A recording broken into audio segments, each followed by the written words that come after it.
Vamos a comenzar a hablar acerca de otro tema, la historia del mundo y cómo se relaciona al tiempo presente. La situación que ocurrió y por la que nos encontramos en el mundo, que no se desarrolló por azar.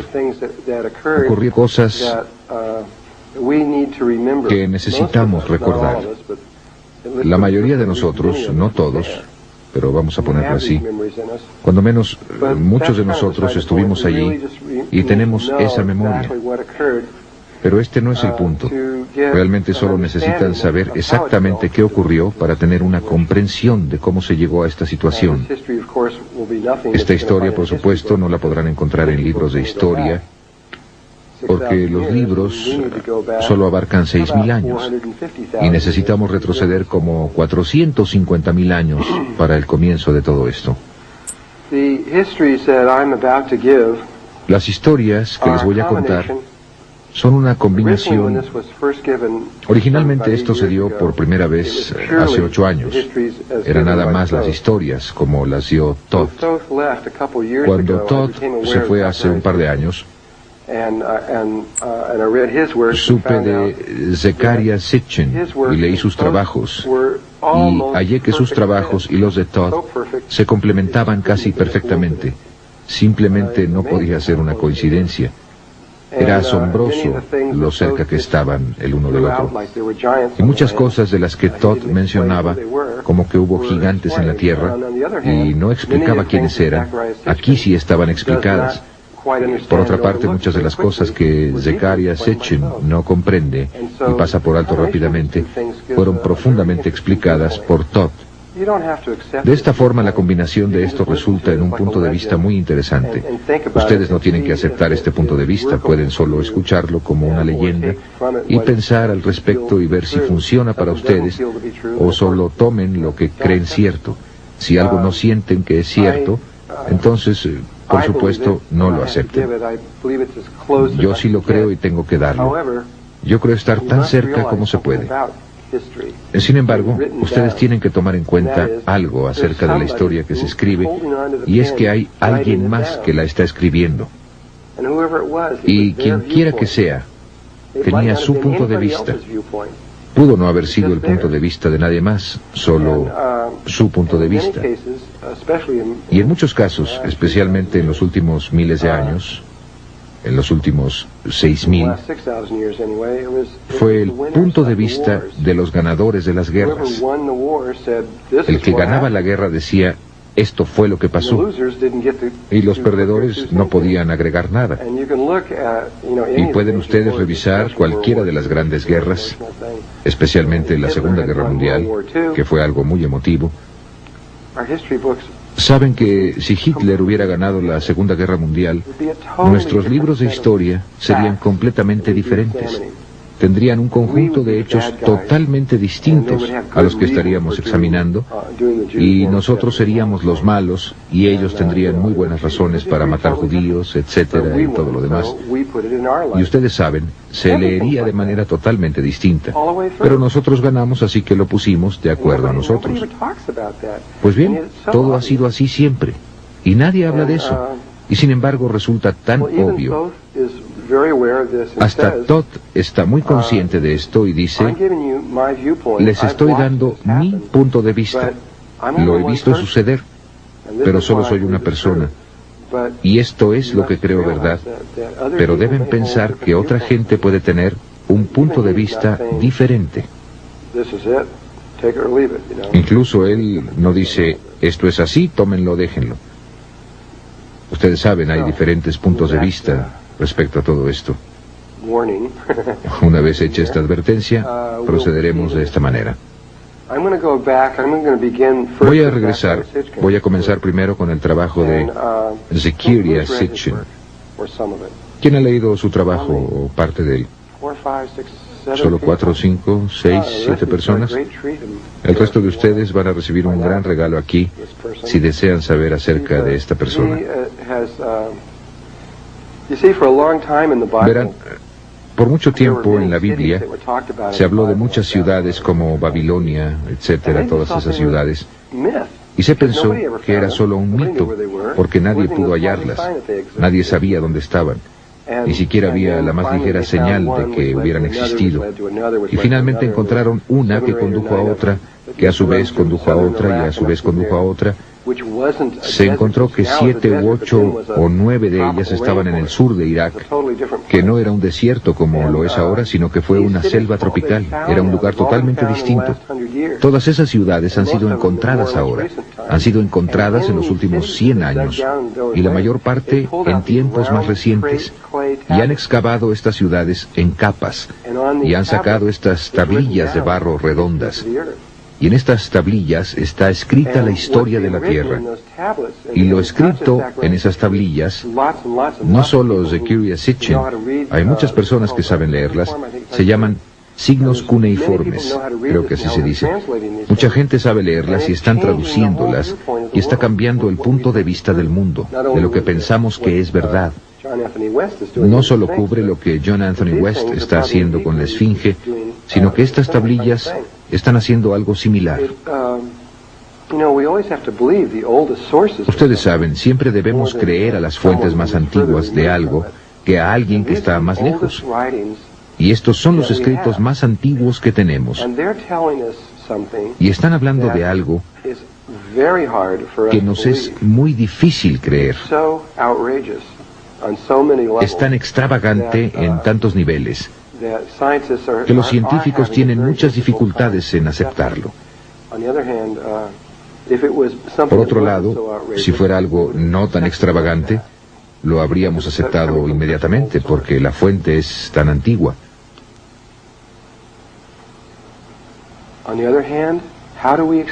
Por otro lado, ¿cómo explicamos que sepan tantas cosas? Este es un punto muy interesante. Los dogones no solo sabían acerca de todos los planetas exteriores, sino también los sumerios desde el primer día. La cultura más antigua en el mundo, en 3800 años antes de Cristo, sabía exactamente cómo era acercarse a todos los planetas exteriores, y los contaban desde afuera, como si entraran al sistema solar, desde afuera de él. De modo que somos el planeta número 7, creo, o algo así. Y mostraban con diagramas en la pared el tamaño relativo de los diferentes planetas, y los describieron en detalle, como cuando se pasa por ellos y se ven el agua que contienen, el color de sus nubes. Todo se describe en detalle. Tanto así que cuando salimos hacia allá, Zecharia Sitchin envió a la NASA una descripción sumeria de todos los planetas antes de que llegaran, y era totalmente correcto. ¿Cómo lo supieron? Conocían la precesión de los equinoccios desde el primer día.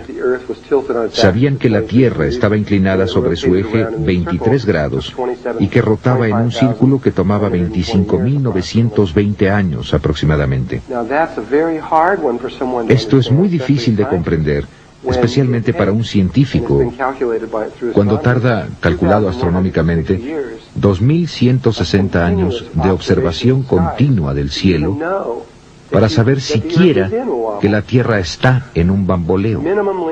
Un lapso mínimo de tiempo, 2.160 años. Y ellos lo sabían desde el primer día. ¿Cómo supieron eso?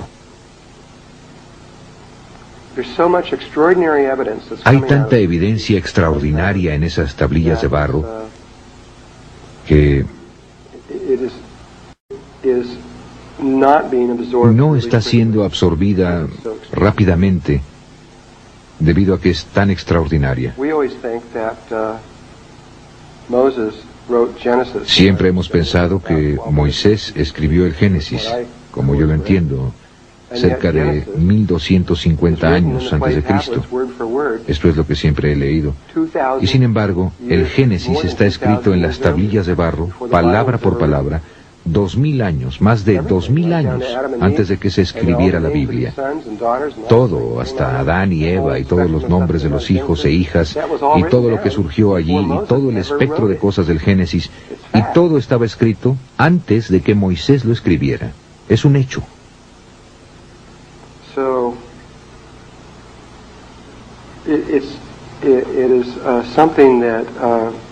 Así que es algo que, quiero decir, puedo comprender que se mueven tan lentamente al respecto porque es algo profundo.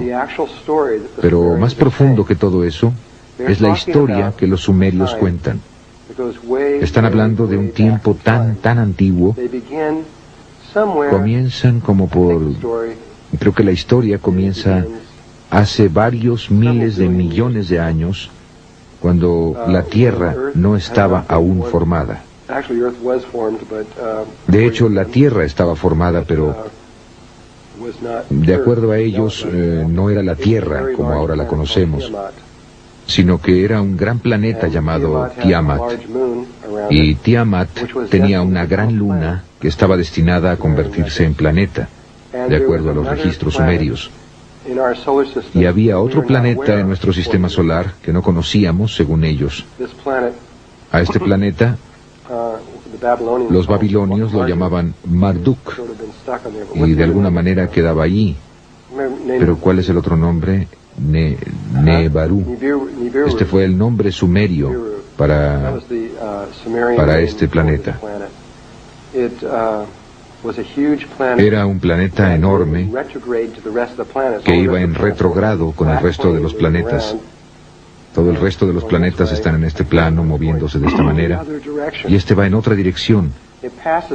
Pasa por la órbita de Marte y Júpiter. Y si el Sol estaba así,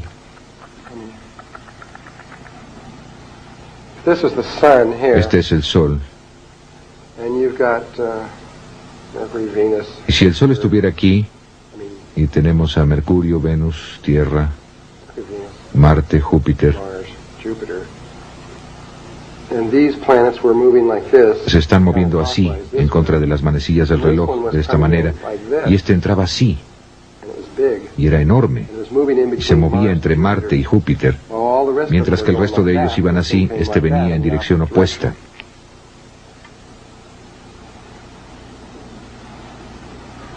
Dicen que llegaba cada 3.600 años. Y cuando lo hacía, generalmente era un gran evento en nuestro sistema solar. Y cuando se desaparecía, cuando se iba, desaparecía de vista. La NASA, por cierto, encontró este planeta. Realmente existe. Lo localizaron con sus 2 satélites. Tienen 2 satélites allá arriba, lo localizaron justo en donde está, y definitivamente está ahí.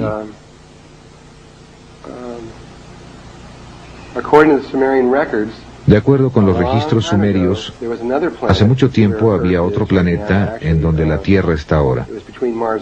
Realmente estaba entre Marte y Júpiter en aquel entonces, y era Tiamat. También era un planeta enorme, y un día venía, como destinado, Nebaru venía por aquí y casi chocan. Y una de las lunas de Nebaru golpeó contra Tiamat y le arrancó como la mitad. Quiero decir, le arrancó la mitad al planeta. Y de acuerdo con los registros sumerios, el gran pedazo, junto con la luna mayor, se quedaron despegados y se pusieron en órbita entre Venus y Marte y se convirtieron en la Tierra. Y el otro pedazo se quebró en millones de piezas y se convirtió en lo que los registros sumerios llaman la pulsera martillada, que es el cinturón de asteroides entre Marte y Júpiter, la que mucha gente ha tratado de explicar como otro planeta por la cantidad de materia que hay por allí. Pero de acuerdo con los antiguos registros, realmente era parte de la Tierra en un tiempo. Y esto es lo lejos que van los registros sumerios. Pasando por todo, hablan de toda clase de cosas, aquí hasta que comienzan en un punto a hablar sobre Nebaru, que está habitada por seres conscientes, llamados Nefilim. Este es su nombre. Y que los Nefilim son muy altos. Las mujeres miden de 3 a 4 metros y los hombres como de 4 a 5 metros. y viven vidas extremadamente largas.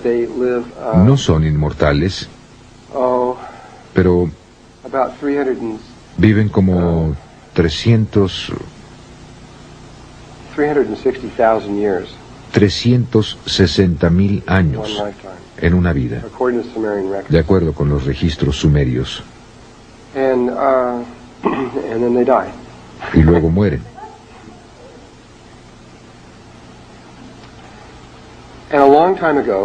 Y hace mucho tiempo, aproximadamente 430.000 años, si bien recuerdo, puede ser como 450.000 años o por ahí, los Nefilim comenzaron a tener problemas con su planeta, problemas atmosféricos muy similares como el problema de ozono actual en nuestro planeta. Y sus científicos decidieron que la solución, que es una solución muy similar a la que nuestros científicos han decidido hacer para nuestro ozono, que es poner partículas de polvo en el ozono para filtrarlo. Solo que ellos tenían un problema distinto. Estaban tan lejos del Sol que necesitaban el efecto invernadero. Necesitaban mantener el calor adentro. Y como estaban perdiendo su temperatura y calor, decidieron poner partículas de oro en el cielo que reflejarían la luz y la temperatura como un espejo hacia la atmósfera superior. Entonces iban a obtener grandes cantidades de oro y lo iban a pulverizar en probablemente de tamaño de 2 o 3 micras y suspenderlo en el espacio allá arriba, con lo que lograrían esto. Y esto es un registro sumerio. Estos son seres antiguos que hablaban de esto. Esto no es viaje a las estrellas o algo así. Esto está fuera de... Digo, es increíble. Por esto es que ha sido tan lento en salir, pero allí está en los registros. Entonces buscaron, tenían la capacidad de viajar espacialmente, aunque no estaban mucho más avanzados de lo que nosotros estamos ahora. Estaban como en el mismo nivel en el que estamos nosotros. En los registros sumerios se muestra cómo sus naves espaciales están bajando con flamas saliendo de atrás. Son naves cohete.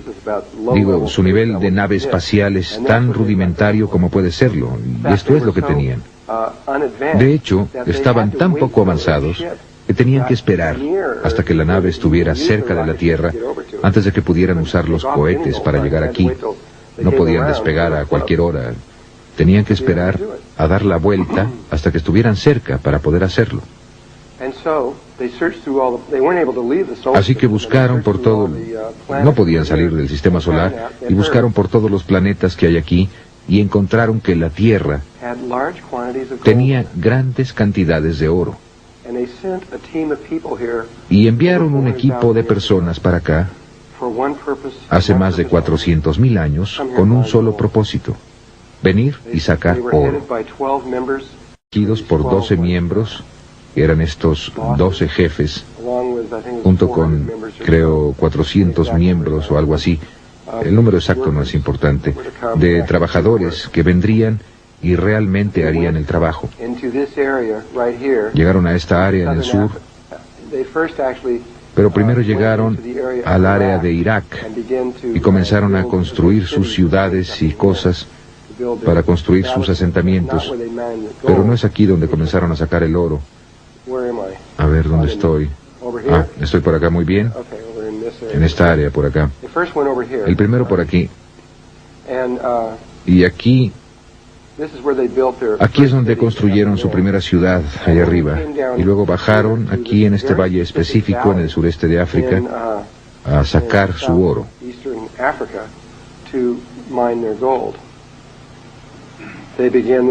Comenzaron este proceso, estas 400 gentes fueron allá.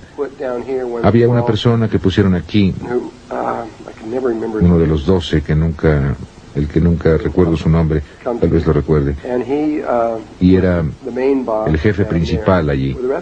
Bueno, el resto de ellos se quedaron en la otra parte.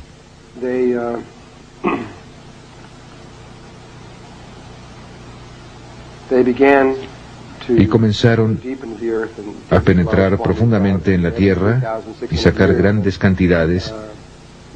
y luego cada 3.600 años, cuando Marduk o Nebaru llegaban, subían el oro al planeta y luego lo dejaban dar la vuelta y regresaban a su proceso de escarbar y seguir cavando. De acuerdo a los registros sumerios, cavaron durante largo tiempo, más de 150.000 años, no sé el tiempo exacto, y no estoy de acuerdo con su fecha. Sitchin llegó a esta fecha no directamente a través de los registros sumerios, sino calculando cuánto tiempo pensaba que debía ser, y llegó a un período de como 300 y tantos miles de años.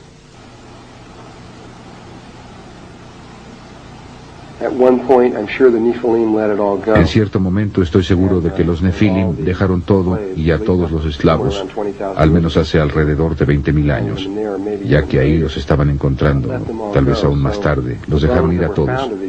Entonces los huesos que se encontraron de estas gentes serían idénticos a estos huesos.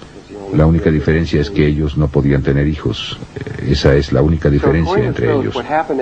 Entonces, de acuerdo con Todd, lo que pasó después de esto fue que cuando esta isla se hundió, otra configuración surgió en el Océano Pacífico, y las gentes de aquí, no de aquí, sino de aquí arriba, fueron llevados o de alguna manera tirados a esta isla. Él nunca me explicó eso. Y de Lemuria no era exactamente así, pero de cierta manera se parece mucho. Iba desde las islas hawaianas hasta la isla de Pascua. Y no era una masa sólida como esta aquí o aquí, sino que era una serie de miles y miles de islas que estaban ligadas muy estrechamente. Algunas eran grandes, algunas pequeñas, y hay que poner muchas más ahí, pero era como un continente que apenas salía del agua. Era un continente de agua. Y ellos fueron traídos aquí, y se les permitió desarrollarse por sí solos, sin que interfirieran los Nefilim, hasta donde yo sé. Quizás esto que dije no sea cierto, tal vez. Permanecimos ahí alrededor de 65 o 70.000 años en Lemuria. Mientras estuvimos en Lemuria, todo marchaba estupendamente. Realmente casi no teníamos problemas, apenas los teníamos. Estábamos acelerando a través de trayectorias evolutivas, íbamos avanzando muy bien, realizamos una tremenda cantidad de experimentos en nosotros mismos. Estábamos cambiando nuestra estructura ósea, trabajando mucho en la base de nuestra columna vertebral, trabajando en el tamaño y la forma de nuestro cráneo. Estábamos haciendo todo tipo de cambios. Éramos muy, lo que ustedes llamarían de cerebro derecho, éramos femeninos. Un ciclo evolutivo tiene que decidir si va a ser masculino o femenino. Igual que ustedes cuando vienen aquí, tienen que tomar una decisión. Y nos estábamos volviendo femeninos, nuestra raza se estaba volviendo femenina, y nosotros éramos, para cuando Lemuria se hundió, equivalíamos aproximadamente a una niña de 12 años. No voy a mencionar muchas de las cosas que él dijo. Realmente no es importante, no muy importante. Los restos de esto, bueno, en primer lugar, el hecho de que esto estaba ahí quedó muy bien establecido desde 1910.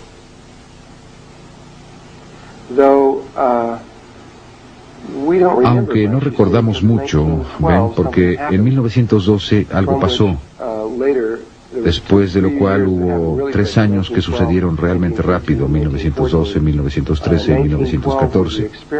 En 1912 se llevaron a cabo los experimentos que fueron similares a los experimentos como el de Filadelfia, de los que hablaremos posteriormente. De hecho, hicieron el experimento en 1913, que yo creo que fue lo que provocó la Primera Guerra Mundial en 1914. Después de eso, ya no volvimos a ser los mismos. Y antes de la Primera Guerra Mundial, el patrón de crecimiento era muy similar a lo que está pasando ahora. La gente estaba extremadamente interesada en el trabajo espiritual y en el trabajo psíquico y en la meditación y en entender el antiguo pasado y todas las demás cosas similares. Había personas como Charles Churchward y Le Bussien de Francia que estaban estudiando la Atlántida y Lemuria, y había muchas cosas muy similares que estaban pasando. Llegó la Primera Guerra Mundial y nos dormimos y no despertamos hasta los 60. Y empezamos a despertar otra vez. Pero las pruebas que tenían en 1910 eran muy extraordinarias de que este continente estaba ahí y tenían que ver con el coral. El coral solo puede crecer 50 metros debajo de la superficie del agua.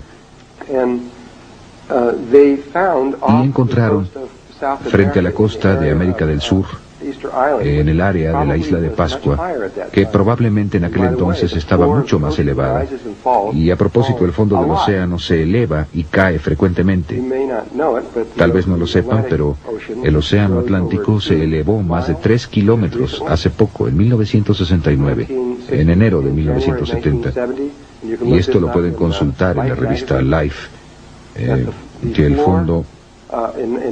En diciembre de 1969, el fondo del océano frente a la costa, frente a donde, en el área de las Bermudas, frente a esto, todas estas islas empezaron a subir. Muchas de ellas, 30, 40, 50 islas, salieron a la superficie. Algunas todavía están ahí. La mayoría se volvió a hundir. Y ese fondo había estado a una profundidad de más de 3 kilómetros antes de esa fecha. Entonces, también cuando leemos a Platón, y él describe a la Atlántida, y ellos hablan acerca de sus naves, y no es tan solo la Atlántida, sino toda el área más allá del estrecho de Gibraltar, saliendo del Mediterráneo. Ellos tenían muchos problemas para ir a ciertas áreas en el océano, porque el agua solo tenía de 3 a 5 metros de profundidad, y a veces incluso menos que eso. Y chocaban con lodo y tenían que ser muy cuidadosos al entrar a esa área.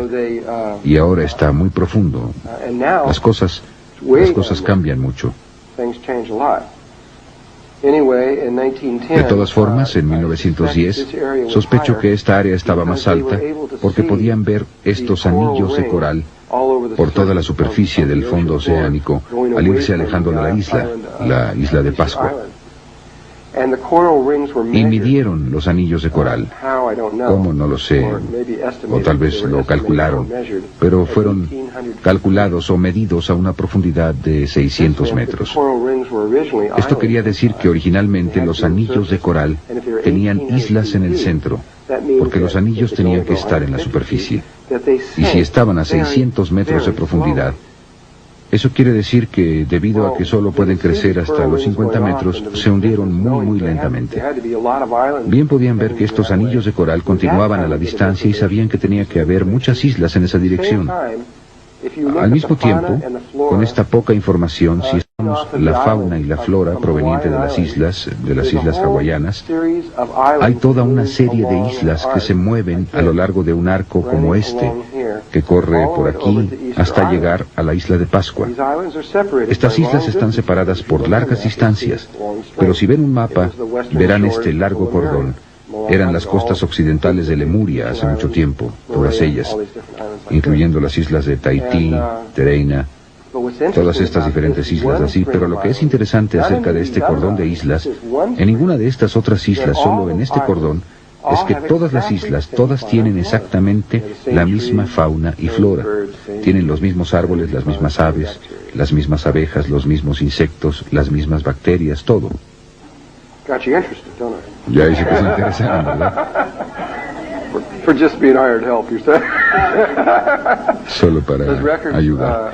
Esos registros, los registros sumerios, tan solo son los registros más antiguos en el planeta y tienen 5.800 años de antigüedad. Pero los registros están hablando acerca de cosas que sucedieron hace 400 y pico de miles de años. Vamos a completar la vuelta al círculo aquí y explicar cómo obtuvieron esa información. No, las tablillas solo tienen 5.800 años. Hablando acerca de cosas, son los registros escritos más antiguos que hablan acerca de cosas que se remontan hace 450.000 años. Antes de ese, nos estamos remontando aproximadamente al principio de nuestra raza. Incluso si están hablando científicamente o a través de Thoth, tenemos aproximadamente 200.000 años de edad. Depende de con quién hablen. Ese es más o menos el tiempo que hemos estado en el planeta. La más antigua es aproximadamente 250.000. Sitchin dice que nos remontamos más atrás de eso, tal vez 300.000 años más o menos, pero los registros no dicen eso, y Todd no dice eso, ni tampoco los Melquisedecs. Solo tenemos un poco más de 200.000 años. Hubo civilizaciones en la Tierra mucho antes de este ciclo y mucho antes de que los Nefilim estuvieran aquí, que eran mucho más avanzadas que tanto tú, yo y los Nefilim. Y se fueron sin dejar huella. Cuando entiendan de qué se trata todo este asunto, van a entender por qué no queda nada cuando ellos se van. Sí, bueno, es el pasado del planeta. Es parte de quiénes somos, en cierta forma. Nosotros tenemos acceso a toda esa información. Saben, hay un componente en nosotros que tiene registrado todo eso, en cada uno de nosotros. Aunque no es... Bueno, realmente sí es. Iba a decir que no es fácilmente accesible. Realmente es fácilmente accesible, simplemente no lo sabemos. De cualquier modo, esto empezó a desarrollarse muy saludablemente. Todo estaba marchando de maravilla. Más o menos 1000 años antes de que Lemuria se hundiera, y también se hundió, con excepción de esas islas exteriores, ahí había dos personas. Sus nombres eran Ai y Tia. Y dentro de poco les voy a mostrar un retrato de Tia. Ella era... Nosotros también éramos de piel muy oscura en aquel entonces. Y ella y su esposo hicieron algo que nadie más había hecho antes, al menos en nuestro ciclo de vida, en nuestra trayectoria evolutiva. Ellos habían descubierto que si hacen el amor de una cierta manera, así como hay una cierta manera para respirar, que hace algo diferente, bueno, hay una forma diferente de tantra que crea un tipo diferente de bebé, y del resultado de ese tipo diferente de nacimiento, los tres se volvieron seres inmortales. En otras palabras, al tener un bebé de cierta manera, la experiencia los cambia para siempre. Y ellos sospechaban que eso era cierto. Estoy seguro por la experiencia. Y luego, conforme pasó el tiempo y todos los demás empezaron a morir, y ellos simplemente seguían ahí, y después de un largo periodo de tiempo, ellos seguían estando ahí. La gente empezó a darse cuenta de que ellos realmente tenían algo. Finalmente, establecieron una escuela, fue la primera escuela de misterio, hasta donde yo sé, de la Tierra, de este ciclo. Se llamaba Naacal, N-A-A-C-A-L, o N-A-A-C-A-L, depende de cómo lo quieran pronunciar.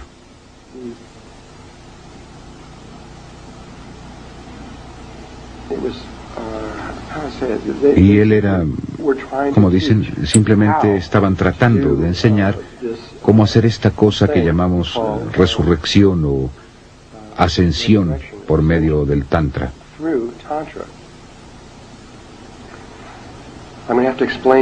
Voy a tener que explicar eso en detalle en el momento adecuado.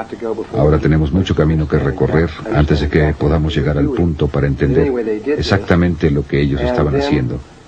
Pero de todos modos, hicieron esto y entonces le empezaron a enseñar a otras personas. Antes de que Lemuria se hundiera, tenían aproximadamente, eran más o menos 1000 personas. Entonces eran aproximadamente 333 familias, de 3 miembros cada una, que podían entender lo que estaban haciendo y lo demostraron. También podían hacer el amor de esta forma no común. En realidad no se tocaban entre sí, ni siquiera necesitaban estar en el mismo cuarto. Era hacer el amor interdimensionalmente, eso es lo que era. Creo que para cuando terminemos van a tener una muy buena idea acerca de eso.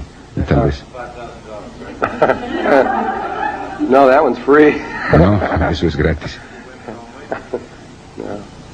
No. Entonces, Ellos aprenden cómo hacer eso.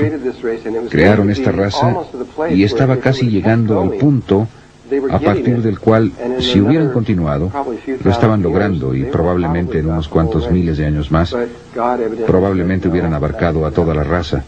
Pero evidentemente Dios dijo, no, ahora no es el momento. Y apenas acababan de empezar, Lemuria se hundió. Ahora, como dije, Lemuria era femenina, y ellos eran muy psíquicos y sabían que Lemuria se iba a hundir mucho tiempo antes de que se hundiera. Así como nosotros sabemos que América se va a hundir en ciertos lugares mucho tiempo antes de que se hunda, solo que tenemos mucha materia del cerebro izquierdo en nosotros también, de tal manera que no tenemos ese tipo de certeza absoluta. Al menos la mayoría de la gente no la tiene, pero la tenían los de aquel entonces. Sabían con certeza absoluta, ni siquiera era cuestión de discusión si se iba a hundir. Sabían exactamente cuándo se iba a hundir. Se prepararon con mucho tiempo de anticipación, sacaron todos sus artefactos y todo, trajeron la mayoría de las cosas al lago Titicaca, el gran disco de oro, y todo fue llevado ahí, y sacaron todas esas cosas. Sacaron todo, y cuando finalmente Lemuria se hundió, ya estaban totalmente fuera de la isla, y estaban asentados principalmente en el lago Titicaca, a través de América Central y de México, llegando hacia el norte hasta el monte Shasta. Los dos límites exteriores eran el monte Shasta y el lago Titicaca, y todo lo que quedaba entre ellos y toda la cultura se fue hacia esa área.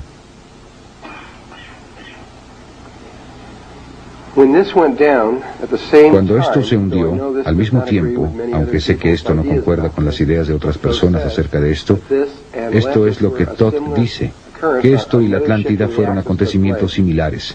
Se efectuó otro desplazamiento en el eje. Esto se hundió, y por acá, en esta sección, justo aquí, estaba un continente bastante grande que se llamaba Atlántida. Eran 10 islas, y toda esta sección de los Estados Unidos, aquí arriba y toda esta parte aquí abajo, todo esto en el sur, Florida, Luisiana, Alabama, Georgia, Carolina del Norte, allá arriba, partes de Texas y todo eso, no estaba ahí, estaba bajo el agua. Y la Atlántida era esta isla. No sé si era tan grande o no, pero era bastante grande. Eran 10 islas, si contaban las islas. Esta hay una en el norte, una en el este, una al sur y 6 al oeste, que de hecho entraban a los cayos de Florida, pero los cayos de Florida estaban bajo el agua, ahí no había nada.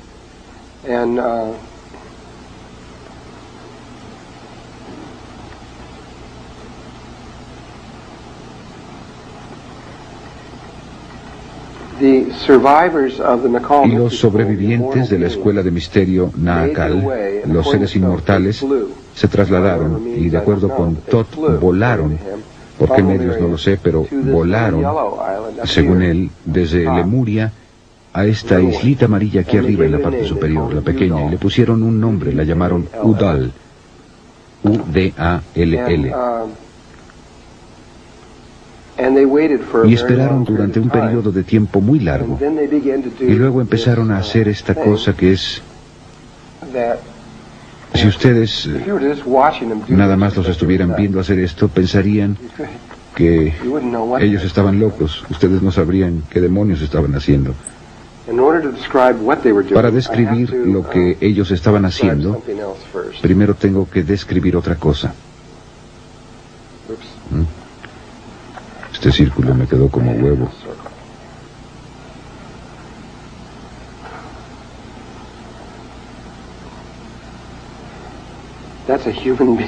Ese es un ser humano desde la cabeza viendo hacia abajo. Ahí está la nariz. Y es calvo.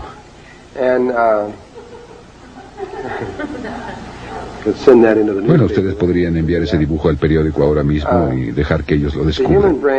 El cerebro humano está dividido en estos dos componentes, lado izquierdo y derecho.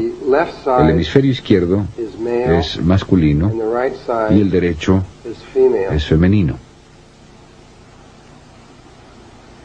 El cerebro se vuelve a dividir por medio de esta otra delgada división en estos 4 glóbulos, así. Y el cuerpo calloso es lo que une a las dos partes. La naturaleza de estas dos es que si ustedes tuvieran esta palabra en inglés escrita love, amor, escrita en el frontal, este es el componente masculino. El componente masculino ve todo de una manera absolutamente lógica. Así es, podrían decir ustedes. Pero la mujer ve la imagen especular de la palabra.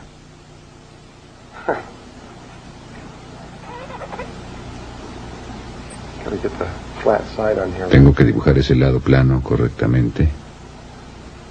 Aquí. Ahí está, la palabra. La mujer ve eso.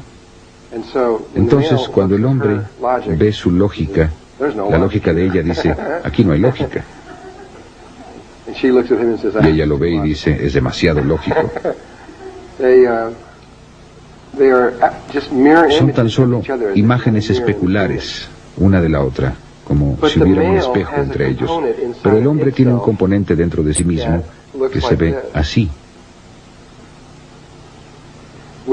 que es una imagen especular de esta forma. Y después hay otra imagen especular que va así, de la mujer,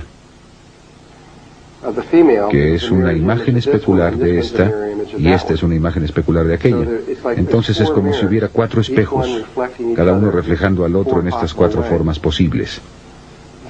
Esta es completamente lógica, y posteriormente, cuando veamos las geometrías, ustedes verán que el cerebro masculino está compuesto del triángulo y del cuadrado, o el tetraedro y el cubo. Y eso es lo que está adelante, el componente lógico. El componente femenino no tiene adelante la lógica. Adelante ella tiene su experiencia, o el aspecto experiencial está adelante. A ella le interesa mucho más experimentar algo que entenderlo. Pero su aspecto experiencial tiene atrás un componente que es totalmente lógico, que está basado en el triángulo y el pentágono, o el tetraedro. Y este de hecho representa 2 formas, el icosaedro y el dodecaedro. Todavía no hemos hablado de eso, pero ahí están ciertas geometrías. Y el componente masculino, que es lógico, tiene un componente experiencial oculto.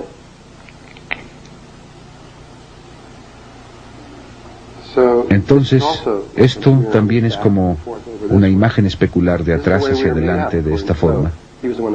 Así es como estamos hechos, de acuerdo con Todd. Él es quien me dio este concepto e idea. Y hay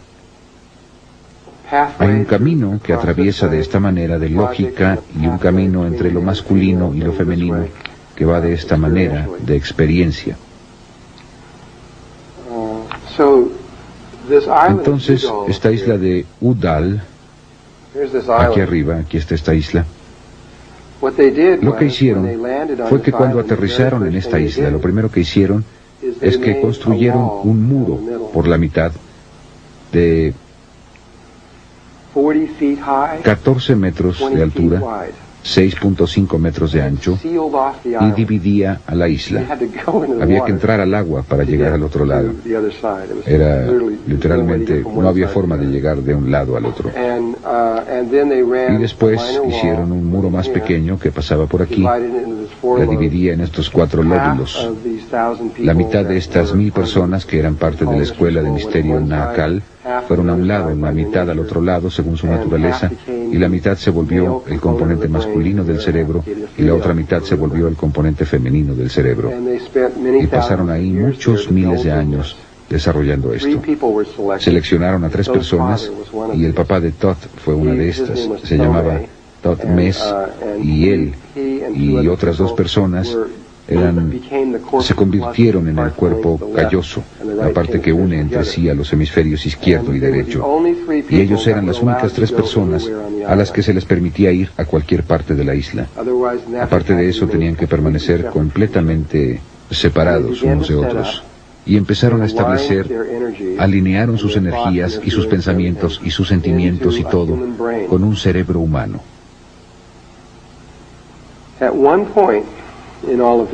En cierto momento de todo esto, en la superficie de la Atlántida, Ellos proyectaron sobre la superficie el árbol de la vida. De hecho, lo que realmente hicieron fue hacer el que tiene 12. Uno de los puntos estaba aquí y uno abajo, pero solo había 10 componentes, que es el árbol con el que estamos familiarizados, el que realmente estaba en la superficie de la Atlántida. Ellos proyectaron este árbol, aunque se extendía a lo largo de cientos de kilómetros sobre la superficie de esta tierra. La exactitud, de acuerdo con Todd, era la exactitud de un átomo. Entonces, los puntos del árbol estaban con esa exactitud sobre cientos de kilómetros. Y en un punto en el cual, algo que no acabo de entender, pero todo lo que puedo hacer es decirlo, en un punto el cerebro de la Atlántida insufló la vida en el árbol de la vida, en la superficie de la Atlántida, lo que hizo que estos vértices de energía empezaran a girar y salir de la Tierra. Entonces, en la superficie principal de la Atlántida, tenían el árbol. Algo más o menos así.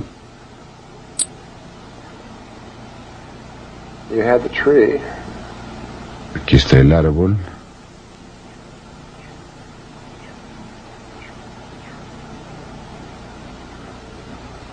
Sí, así más o menos.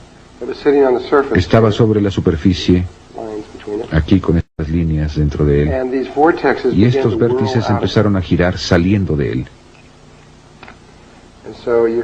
Entonces, tenían un vértice giratorio saliendo de cada una de estas cosas.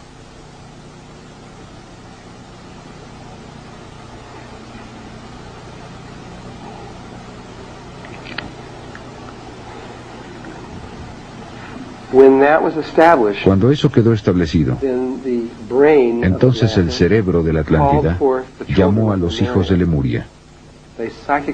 Los llamaron psíquicamente, y millones de estos seres que estaban a lo largo de América del Sur y de América del Norte empezaron a ser atraídos psíquicamente, y se realizó una gran migración en la que todos ellos empezaron a moverse hacia este lugar y hacia la Atlántida. Sin embargo, debido a que el cuerpo lemuriano solo había alcanzado los 12 años de edad, no había completado todos los... no era un adulto, entonces no tenía en funcionamiento todos sus centros. Entonces solo había 8 de los 10 centros que los lemurianos manejaban con maestría. Entonces fueron atraídos a... Cada individuo fue atraído a uno de estos 8 centros, de acuerdo con su naturaleza, y ahí es donde empezaron a construir las ciudades. De hecho, había 10 ciudades en la Atlántida, y los registros mayas dicen muy claramente que así era. De hecho, tengo esos registros justamente aquí. Hay un documento que se llama el documento Troano, T-R-O-A-N-O, y ahí estaba. Ahora se encuentra en el Museo Británico. Se estima que tiene al menos 3.500 años de edad y describe en detalle el hundimiento de la Atlántida. Y solo lo voy a leer.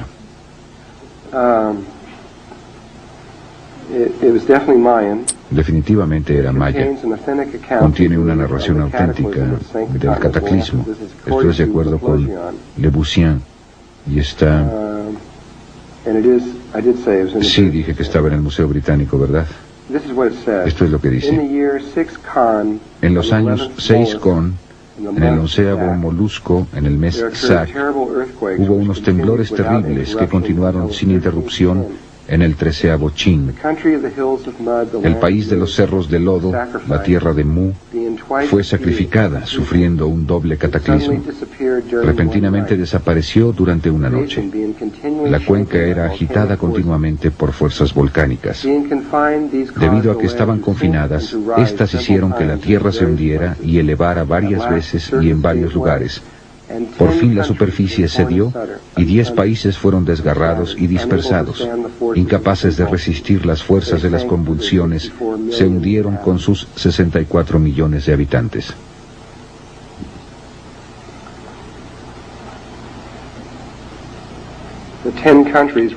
Los 10 países se referían a los 10 puntos en el árbol de la vida.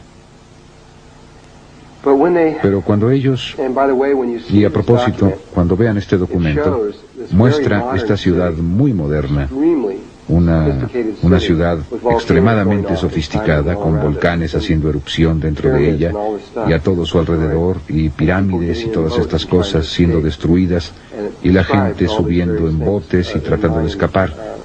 Y describe todas estas diferentes cosas en lengua y descripción maya. Y después, cuando llega a un punto ahí, 3.5 piedras están pintadas de negro. Más tarde describiremos lo que es eso. Se refiere al momento cuando entramos en lo que en nuestros días se llama zona electromagnéticamente nula. Es el desplazamiento desde cuando los polos se desplazan. Este fenómeno se presenta, y entraremos en mucho detalle acerca de esto, donde durante 3 días y medio estaremos en la oscuridad. Pero ese periodo de tiempo en realidad podría ser entre 2 y medio hasta un poco más de 4 días. Podría durar cualquier tiempo en ese periodo, y normalmente está entre 3 y 3.5 días. Y el último evidentemente duró 3.5 días. Es más que solo oscuridad, es la nada, está vacío, es fuera de aquí.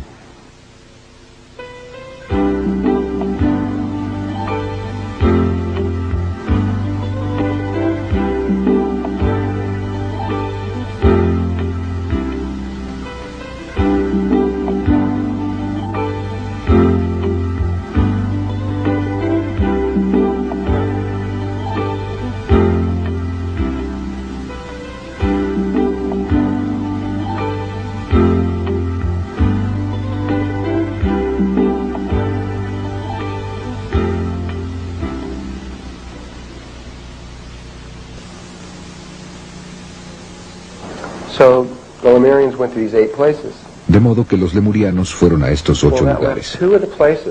Pues eso dejó a 2 de los lugares sin nadie en ellos. Nadie, ni una sola persona.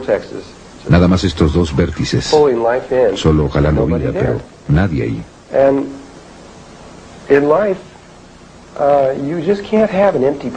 Y en la vida no puede tenerse un lugar vacío. La vida simplemente lo llena, lo hará, encontrará la forma. A mí siempre me gusta usar el de la autopista. Si están siguiendo a alguien justo detrás, y solo dejan que esa persona se les adelante un poco o demasiado, alguien llenará ese lugar. Es lo mismo. Si ustedes hacen algo en la vida, si dejan un lugar para la vida entrará y lo hará. Y eso es exactamente lo que pasó. Ahora, esto es de acuerdo con Thoth. Él dice que 2 razas extraterrestres llegaron en ese momento, no una, sino 2 completamente diferentes. La primera, dice, y no sé de dónde vinieron, dice eran los hebreos. Él dice que venían de fuera del planeta. De dónde vinieron no lo sé en absoluto. No lo dijo. Dijo que fallaron en su... Eran como una especie de niño que cursó el 5º grado y no pasó, y tuvo que repetir otra vez el 5º grado. Fallaron al entrar de pasar al siguiente nivel de evolución, y tuvieron que repetirlo. Y tenían permiso legal para entrar en nuestra trayectoria evolutiva en ese momento.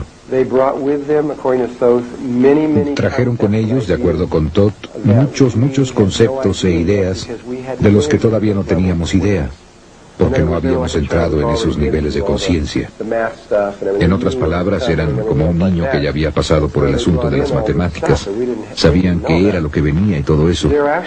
Así que trajeron todas estas cosas de las que nosotros todavía ni siquiera sabíamos.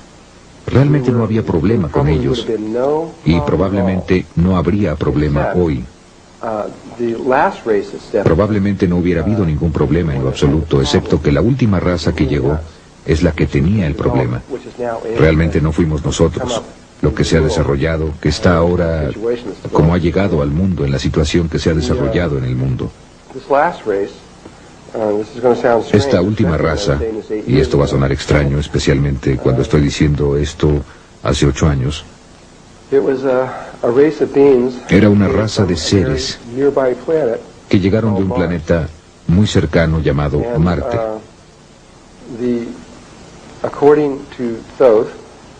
Y de acuerdo con Todd, Marte era un planeta que se parecía mucho a la Tierra hace un poco menos de 1 millón de años.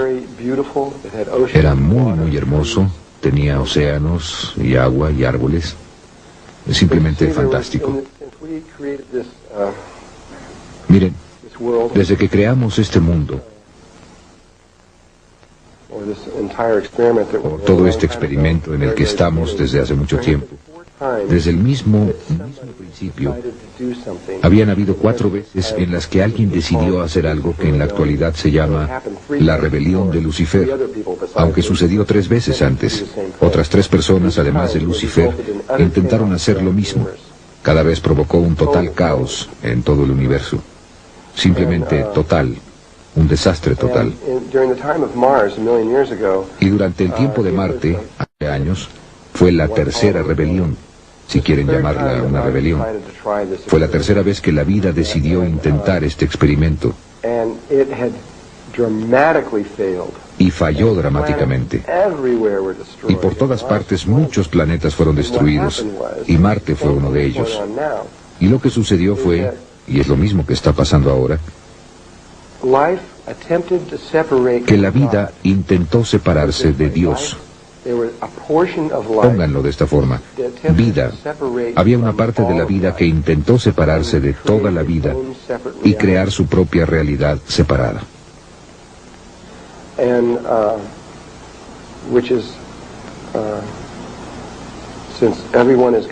Ya que todos son Dios, está bien. Ustedes pueden hacer eso. Simplemente jamás ha funcionado, eso es lo único. Pero sin embargo trataron de hacerlo otra vez. Y lo que sucede es que cuando alguien lo hace, ustedes cortan su conexión de amor con la realidad. Voy a explicar con más detalle la rebelión de Lucifer en el momento adecuado. Pero separaron la realidad y crearon esta realidad separada. Y al hacerlo cortaron el vínculo de amor. Desconectaron el cuerpo emocional. Y así se convirtieron en exclusivamente masculinos. Absoluta, totalmente nada femeninos en lo absoluto. Seres puramente lógicos, sin emociones. ¿Me entienden? Ninguna emoción. Como lo que es el Dr. Spock, ese tipo de cosas, solamente pura lógica. Y lo que hizo en Marte, y lo que hizo en muchos y miles de otros lugares, es que terminaron peleando todo el tiempo, y terminaron haciendo la guerra unos a otros todo el tiempo, porque no había compasión, no había amor, no había nada de eso. Y Marte se convirtió en este campo de batalla que simplemente continuó hasta que finalmente quedó muy claro que Marte no iba a sobrevivir. Finalmente volaron su atmósfera y destruyeron su planeta. Se perdió. Pero justo antes de que eso pasara, empezaron a hacer algo. Empezaron a construir estas enormes pirámides tetraédricas en Marte, de las que ustedes van a ver fotografías. Y entonces empezaron a construir estas pirámides de 3 lados, 4 lados y 5 lados. Y finalmente construyeron este complejo que fue capaz de crear una vida sintética, no viviente, un Merkaba sintético. Miren, pueden tener un ovni, que es un vehículo de espacio-tiempo, pero pueden tenerlo en un edificio igualmente, no importa. Y construyeron estos edificios que pudieron hacer esto, y crearon esta estructura que cuando se metieron en ella, pudieron ver hacia adelante y hacia atrás en el tiempo y espacio a tremendas distancias. Generalmente el límite es de aproximadamente 1 millón de años. Eso es lo que nuestro gobierno está averiguando ahora. Y se estiraron hacia adelante en el futuro y vieron que la Tierra era exactamente lo que ellos deseaban. Era perfecta para ellos. Necesitaban, en otras palabras, un grupo pequeño de ellos. Estaba tratando de salir de Marte antes de que fuera destruido. Deseaban salir de allí y vieron este lugar perfecto que estaba aproximadamente a 65,000 años en nuestro pasado. Vieron ese pequeño vértice que estaba ahí, sin nadie en él. No pidieron permiso. Siendo parte de la rebelión, no tenían que pasar por los códigos normales. Simplemente lo hicieron. Y simplemente dijeron, muy bien, ahí vamos, hagámoslo. Y se metieron ahí y se unieron con nuestra trayectoria evolutiva. Solo había unos cuantos miles de ellos, y lo primero que hicieron cuando pisaron la superficie de la Atlántida es que trataron de controlar la Atlántida y tomarla. Querían declarar la guerra y conquistar la Atlántida. Sin embargo, debido a su vulnerabilidad, su cantidad y tal vez otras razones, no pudieron hacerlo. Lo intentaron, pero no pudieron hacerlo. Y finalmente fueron sometidos. Y finalmente se acordó que tratarían de comprender esa cosa femenina de la que ellos no tenían idea, esta cosa con emociones y demás, de la que no tenían nada en lo absoluto. Lo que teníamos aquí era una situación. Cuando esto tuvo lugar, nuestra trayectoria evolutiva, éramos aproximadamente una niña de 14 años de edad. Y lo que tenían ustedes aquí era más o menos una chica de 14 años de edad que iba a ser tomada por un hombre mayor, un hombre mucho más viejo, muy viejo, un hombre de 60, 70 años de edad, que simplemente la forzó. En otras palabras, fue una violación. Nos violaron y no tuvimos alternativa. Simplemente llegaron y dijeron, aquí estamos, les guste o no, aquí estamos. No pidieron permiso. Así que una vez que la batalla inicial estaba, o que el conflicto se terminó y decidieron hacerlo, entonces las cosas más o menos se calmaron durante mucho tiempo. Pero los marcianos continuaron trayendo su tecnología de cerebro izquierdo, de la que los lemurianos no sabían nada en lo absoluto. Todo lo que sabían era la tecnología de cerebro derecho de la que hoy no sabemos nada. Sabemos muy poco.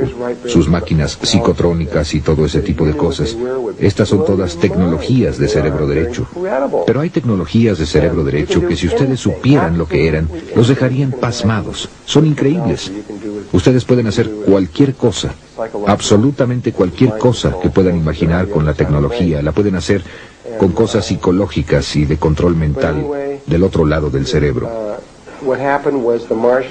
Pero de todos modos lo que pasó fue que los marcianos simplemente continuaron produciendo estos inventos uno tras otro, hasta que finalmente cambiaron la polaridad de nuestra trayectoria evolutiva. Y pasamos de femenino a masculino. Y nos volvimos muy masculinos durante la Atlántida. Cambiamos nuestra naturaleza de quienes éramos.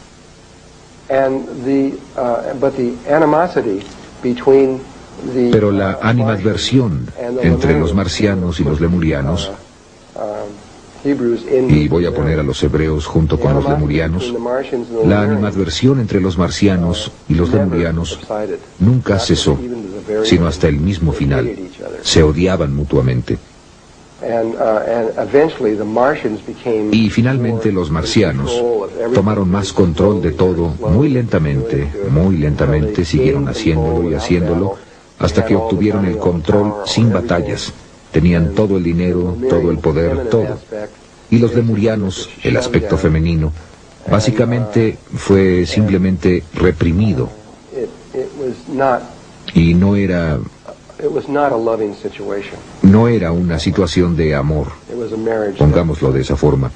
Era un matrimonio que por lo menos al componente femenino no le gustaba. Y realmente no creo que a los hombres realmente les importara si les gustaba o no.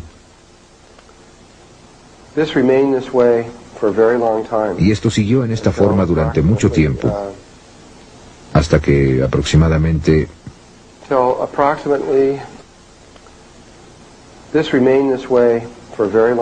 Y esto siguió en esta forma durante mucho tiempo, hasta que aproximadamente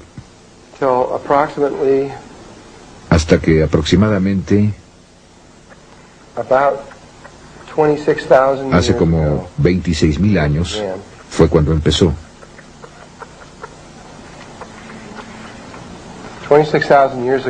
Hace 26,000 años tuvimos otro cambio de los polos del eje. Realmente fue pequeño, no fue mucho.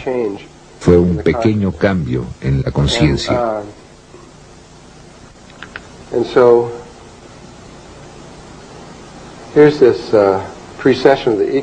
Y así es que aquí está esta precesión de los equinoccios y aquí están estos lugares justo aquí donde se lleva a cabo este cambio. Y aquí es donde estamos ahora. Regresaremos en el tiempo al mismo lugar en el que estamos justo ahora, exactamente hoy. Tan solo hace un ciclo estábamos en la Atlántida. Y en ese momento, Los polos hicieron su pequeño cambio. No fue mucho, aunque la ciencia lo ha registrado. Definitivamente sabemos que tuvo lugar exactamente entonces. Todo eso ha sido establecido definitivamente. Y una pequeña pieza diminuta, no era así de grande, sino una pequeña pieza diminuta. Bueno, era grande, pero quiero decir, no era realmente grande. Probablemente era de la mitad del tamaño de Rhode Island o algo así. Cayó al océano y provocó una enorme cantidad de miedo en la Atlántida. Fue simplemente temor, porque pensaron que iban a perder todo el continente. Así que simplemente se quedaron como temblando en sus zapatos durante mucho tiempo. Y lentamente este temor empezó a ceder y lentamente pasaron 100 años y todavía tenían miedo. Se necesitaron 200 años para que el temor desapareciera y volverían a sentirse seguros.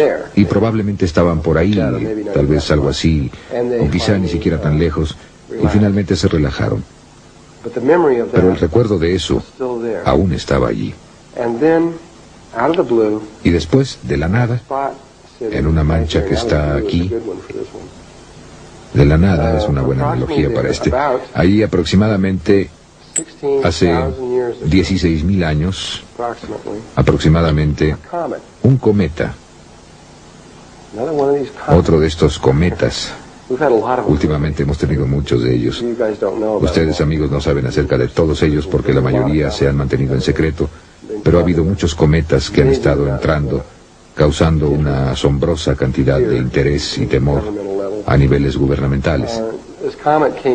Este cometa entró y mientras todavía estaba lejos en el espacio, los habitantes de Atlántida tuvieron la capacidad para saberlo. Eran en cierta forma más avanzados de lo que estamos ahora tecnológicamente. Pudieron presenciar su llegada. No kilómetros más, sino mucho más de donde estamos ahora, de todas formas. Tenían sus tecnologías de cristal que eran realmente muy buenas. Vieron que llegaba este cometa y en Lemuria empezó a ocurrir un gran conflicto porque los marcianos, que realmente eran la minoría, aunque tenían el control, deseaban destruirlo. Iban a utilizar tecnología láser y simplemente destruir al intruso. Y eso era lo que deseaban hacer. Pero había un movimiento enorme entre el aspecto lemuriano para no hacer eso. El aspecto femenino era, esto es Dios y simplemente debemos permitir que esto pase y simplemente permitir que suceda. Simplemente déjenlo que choque con la tierra. Eso es lo que se supone que debe pasar. Era un punto de vista muy taoísta. Y los marcianos dijeron, no, vamos a hacer esto. Y los marcianos finalmente acordaron permitir que esta cosa chocara con la tierra. Y entró silbando en la atmósfera y por poco no chocó con la Atlántida y pegó hacia el oeste, al frente de la costa oeste de la Atlántida, en un lugar que ahora se conoce como Charleston, Carolina del Sur. Solo que estaba en el agua, aunque cuando esa cosa cayó, de ahí en adelante ya no hubo agua. Muy rápido simplemente la dispersó. Y este era un pedazo grande y golpeó casi en el mero centro de Charleston, Carolina del Sur. Y los restos de eso ahora están esparcidos sobre 4 estados. Así que la ciencia definitivamente ha determinado que sí cayó ahí, y eso fue hace 16.000 años. Y todavía está allí, todavía están recogiendo pedazos de eso por todas partes. Bueno, ese cometa causó mucha de la destrucción de la Atlántida. Y el área donde estaban los marcianos, que estaba en esta área al suroeste aquí, se rompió un pedazo grande y destruyó mató a muchos marcianos. Los marcianos fueron los que resultaron más lastimados, y así fue. Esa fue la gota que derramó el vaso. Y los marcianos simplemente dijeron después de eso que entonces ese fue el principio de todos nuestros problemas. Los marcianos dijeron, todo se acabó, es hora de divorciarse. De hoy en adelante haremos lo que nosotros queramos. Ustedes pueden hacer lo que quieran, pero nosotros dirigiremos nuestras propias vidas y vamos a hacer lo nuestro. Saben, de todo ese número. y ya no vamos a escucharlos nunca más, y ese tipo de cosas. Y por supuesto decidieron tomar la Tierra. Y empezaron a hacer algo. Empezaron a crear los edificios que fueron creados en Marte. Lo único es que había pasado mucho tiempo, aún en tiempo terrestre, desde que habían hecho eso. Hablando acerca de qué diablos es eso, habían pasado casi 50.000 años más o menos desde que habían hecho esta cosa. Realmente no sabían bien cómo hacerlo, pero pensaban que sí. Y yo creo que había otros factores aquí que los hicieron fracasar. Pero construyeron los edificios, prepararon todo, e iban a crear otro Merkaba sintético, que si lo hubieran hecho y si hubieran podido controlarlo, habrían controlado el planeta sin problemas. Habrían podido hacer que cualquier persona en el planeta hiciera cualquier cosa que ellos quisieran, y todo se habría acabado. Pero eso no fue lo que pasó. Construyeron los edificios, establecieron todo, encendieron el interruptor con su tecnología y empezaron el flujo de energía y perdieron control del experimento. Simplemente lo arruinaron. Y realmente les digo que lo arruinaron. No podrían ustedes haberlo arruinado más de lo que ellos lo hicieron. Y lo que hizo es que empezó a abrir violentamente los niveles dimensionales de los niveles dimensionales inferiores de la Tierra. No los superiores, sino los inferiores.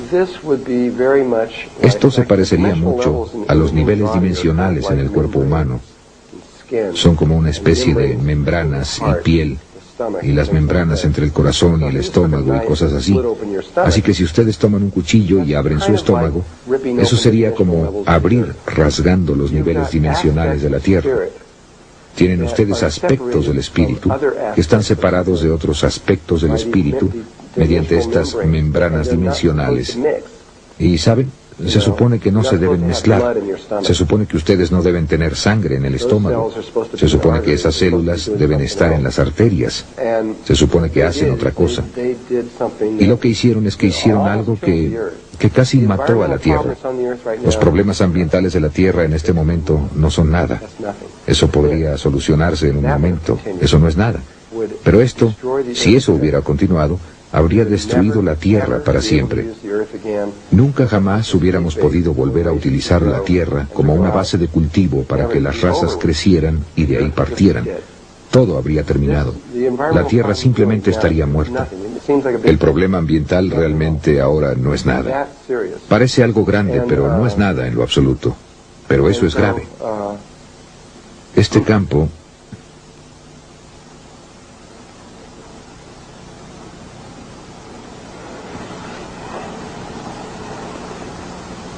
los 1.600 de ellos, hasta ese entonces creo, hicieron todo lo que pudieron intentar para tratar de aliviar la situación. Trataban de sellar los niveles dimensionales, sacar a tantos de estos espíritus de las personas y regresarlos al mundo. Simplemente hicieron todo lo que pudieron en cada nivel que pudieron. Fue una catástrofe total, la catástrofe más grande que la Tierra probablemente haya visto. Trataron de sacarlos, sacaron a la mayoría, sacaron a muchos de ellos. No sé cuál fue el porcentaje. Aliviaron aproximadamente 90% o más de la situación, pero todavía había una parte grande aquí, y la gente todavía encontraba a muchos de estos seres extraños dentro de ellos. Y así es que la situación desde hace 16.000 años, después de ese tiempo, empezó a deteriorarse extremadamente rápido. Todos los sistemas de la Atlántida, podríamos decir, los sistemas financieros, los sistemas sociales, ya me entienden, todos los diversos conceptos de cómo debiera ser la vida, degeneraron y se derrumbaron por completo. El continente de la Atlántida se enfermó, y toda la gente se enfermó, y todos empezaron a tener estas enfermedades raras, y todos empezaron a enfermarse, y todo el continente entró en un estado de sobrevivencia, simplemente siendo capaces de vivir a través de este tipo de situación.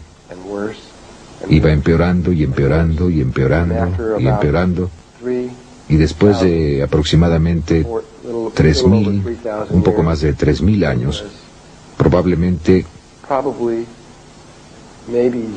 Tal vez fue la peor situación que la Tierra jamás enfrentó.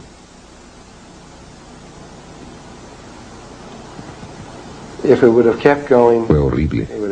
Si hubiera continuado, hubiera estado en todas partes. Jamás habríamos podido sobreponernos y simplemente se hubiera acabado. Los maestros ascendidos, y específicamente Thoth, otro hombre llamado Ra, otro hombre llamado Arogot, y muchos otros aspectos de los maestros ascendidos de este planeta, los niveles más altos de nuestra conciencia, no sabían qué hacer. Quiero decir, no sabían qué hacer. Eran niños comparados con esta situación. No tenían idea de qué hacer. Y así es que oraron. Llamaron a niveles superiores de conciencia. Llamaron a todos. Llamaron a estos niveles altos de conciencia, incluyendo cosas como un comando galáctico y todo lo demás, para que los ayudaran a decirles qué hacer. Fue revisado en todos estos niveles. Y esto es cosas como tipos similares de cosas habían sucedido antes en los planetas. Esta no es la primera vez. Así es que finalmente se decidió, era como un tipo de procedimiento de operación estándar, que había esta cosa que podría hacerse, que generalmente funciona. No siempre funciona, pero generalmente funciona. Y se decidió, se concedió permiso para hacerlo. En otras palabras, un experimento. Estábamos a punto de ser objeto de un experimento con el propósito de ayudarnos. Y aunque se nos dieron las instrucciones de cómo hacerlo, realmente lo hicimos. No fue hecho por extraterrestres ni nada por el estilo. Fuimos solamente nosotros quienes hicimos esto, nuestros propios experimentos sobre nosotros mismos. Y empezó con estos 3 hombres que volaron a un lugar en lo que ahora es Egipto, pero en ese tiempo no era un desierto, sino una selva tropical, y que ahora es Egipto, que se llama la meseta Gaiship, que se llamaba la tierra de Kem, que quiere decir la tierra de los bárbaros peludos. Y fueron a ese lugar en particular porque iban a intentar hacer algo para tratar de salvar la situación en la tierra. Y esto es lo que decidieron los seres superiores, que posiblemente ayudaría a solucionar nuestro problema. Sabían que íbamos a caer de la gracia, que íbamos a salir de este alto nivel de conciencia, y sabían que íbamos a caer muy abajo en el espectro de la vida. Entonces su única preocupación era averiguar alguna forma para que regresáramos al camino. Sabían que tenía que hacerse rápido. Tuvieron que esperar hasta este momento, de modo que tuvieron que esperar casi 4.000 años hasta que este momento tuvo lugar aquí, antes de que pudieran actuar. Y entonces solamente tuvieron tanto así de un ciclo para completar todo. Y aquí es donde estamos ahora.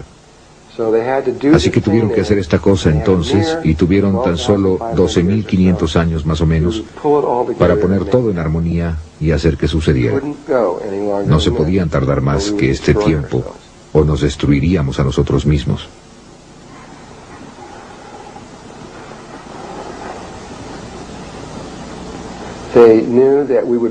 Sabían que caeríamos a donde estamos ahora y que para que continuáramos a partir del punto al que llegamos ahora en 1993, en los 90s, pongámoslo así, sabían que si íbamos a regresar al camino, tendríamos que estar como planeta en la conciencia crística en ese momento.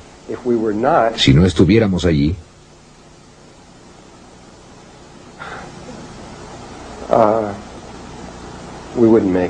no lo lograríamos. No lo lograríamos en lo absoluto. Nos destruiríamos. Terminaríamos con todo. Pero honestamente creyeron que lo lograríamos. De hecho, no habrían obtenido permiso para hacer el experimento si no hubieran creído honestamente que lo lograríamos. No se puede mentirle al comando galáctico en lo absoluto.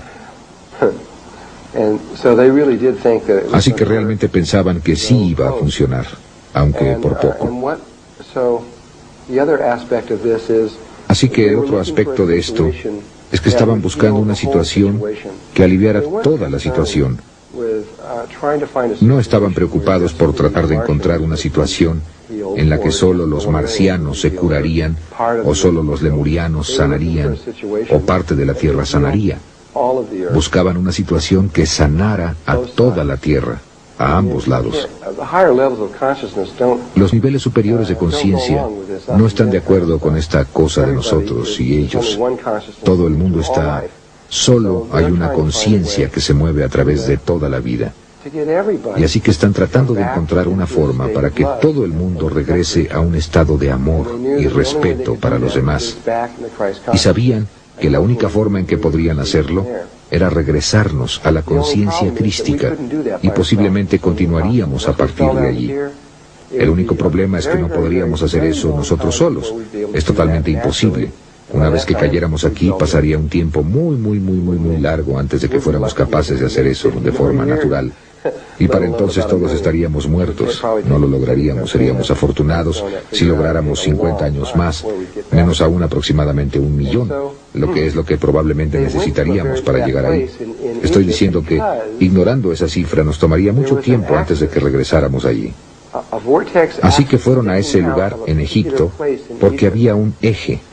El eje de un vértice que sobresalía de un lugar en particular en Egipto, que era el eje que la red de la conciencia crística, o una de nuestras redes, era que realmente estaba allí en ese momento, pero sabían que se destruiría, pero el eje todavía estaba allí, y así que lo que iban a hacer era crear sintéticamente una red de conciencia crística alrededor de la Tierra.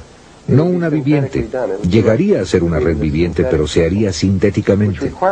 Sería como crear un cristal sintético que requiere una celda viviente, un cristal para hacerlo. Pero esa fue la única respuesta a la que pudieron llegar. Y así que fueron al lugar preciso en que eso salía, que era este lugar que está a aproximadamente 1,5 kilómetros de distancia de donde se encuentra la gran fría de la Tierra más hacia abajo. Ahí era donde estaba el eje, pero realmente salía de la Tierra, aproximadamente aquí. Así que esta es la parte que realmente salió de la Tierra. Y entonces, una vez que hicieron eso, construyeron un edificio pequeño justo aquí, de piedra, que era el rectángulo áureo. Y después aquí construyeron la gran pirámide, y el ápice de esa pirámide quedó asentado exactamente en esta espiral. Recubrieron el centro del agujero con la cara sur de eso y la cara norte de la gran pirámide impecablemente. Ha asombrado a gente que, ¿cómo llaman? Topógrafos que han visto esto. Aunque eso está a 1,5 kilómetros de distancia, no pueden ver el centro de ese agujero. La cara sur de ese muro, de ese edificio, y la cara norte de la gran pirámide no están desalineados en absoluto, es perfecta.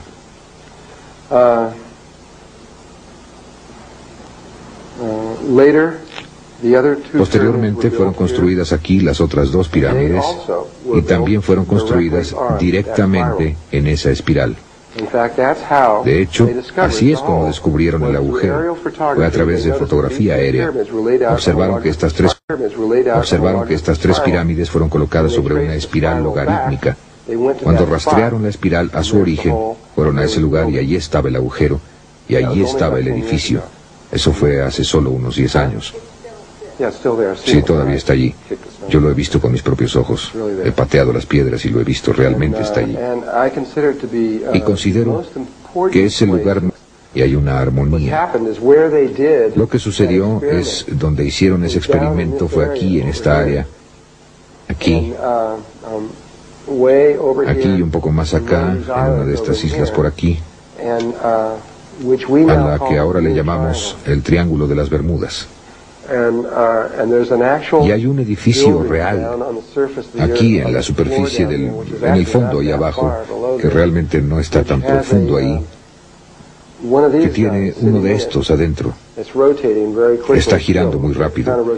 Dos de esos campos contrarrotatorios que se están moviendo alrededor, creando este enorme Merkaba, un campo Merkaba sintético que se extiende sobre el océano, que es triangular debido a muy remotas. Ni siquiera podrían imaginarse qué tan lejos está. Y esa es una de las razones por las que esta raza de seres, llamada los grises y muchos otros seres que están aquí, de los que hablaremos en el momento apropiado, están aquí tratando de arreglar esto. Este es un problema enorme que se extiende más allá de la Tierra. Lo que hicimos en el pasado en la Atlántida iba contra toda ley galáctica. Era ilegal que nosotros lo hiciéramos y de todos modos lo hicimos. Y es un problema muy grande en todas partes. Se solucionará, pero no se solucionará sino hasta el año 2012. En ese momento se solucionará. Pero no hay mucho. Bueno, van a seguir intentándolo. Y yo sé que van a seguir intentándolo y tratando de lograrlo, pero finalmente tendrán éxito. Muy bien, necesito pasar. Regresaré a todo eso en el momento adecuado y hablaremos de todo eso para que sepamos de qué se trata todo el asunto.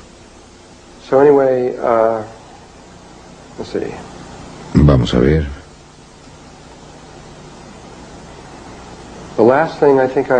De lo último que creo que estaba hablando ayer eran esas dos espirales que estaban aquí arriba.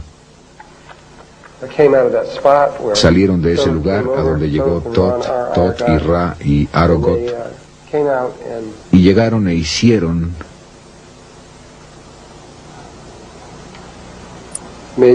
esta espiral y pusieron la gran pirámide justo aquí en la parte superior de eso y la forraron e hicieron todo lo demás. Eso definió el eje de lo que sería la red de la conciencia crística.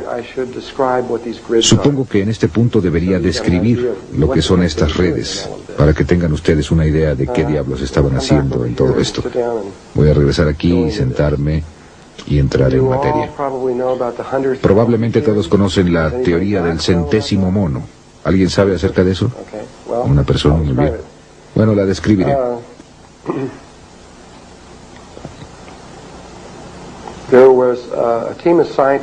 Había un equipo de científicos hace algunos años, probablemente hace 20 años o algo así, que estaban trabajando con un tipo en particular de monos que se encontraban en estas islas frente a Japón.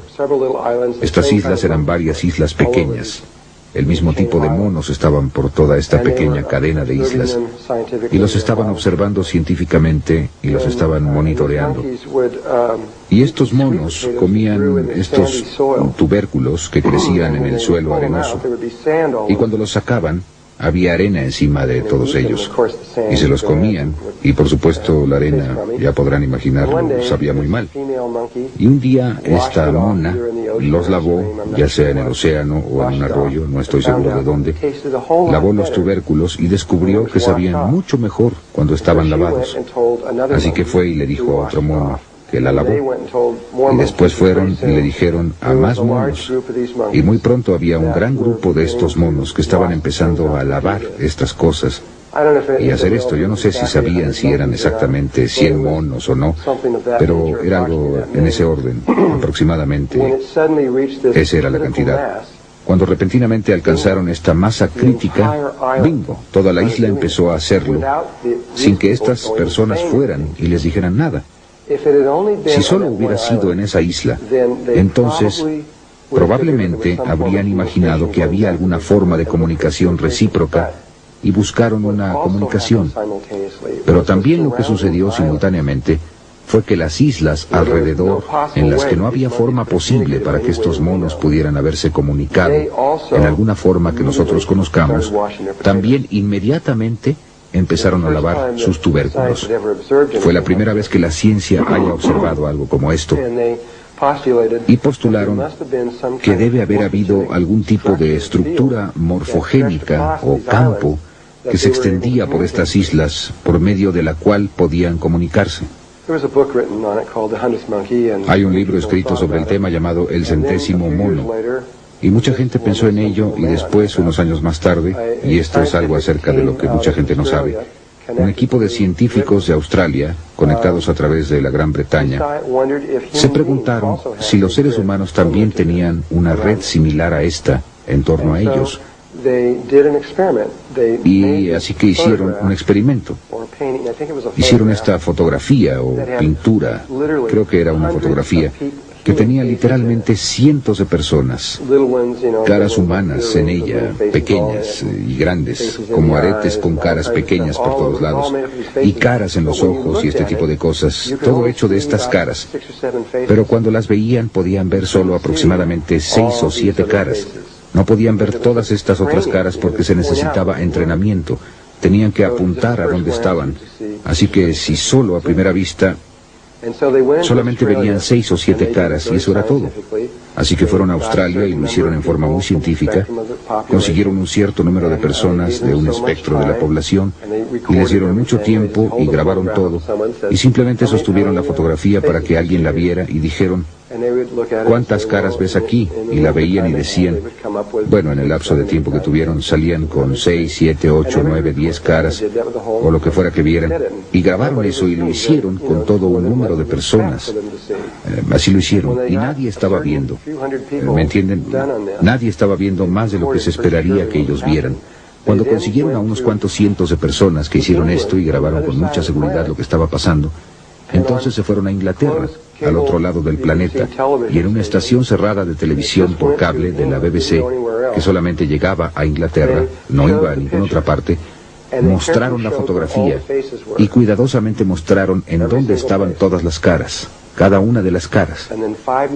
Y después, 5 minutos más tarde, repitieron el experimento en Inglaterra, quiero decir, en Australia.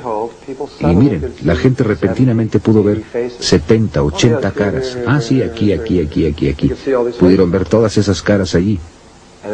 Y en ese momento, la humanidad supo con certeza que había algo acerca de nosotros que no sabíamos. Ahora bien, los aborígenes en Australia ya sabían esto desde hace mucho tiempo.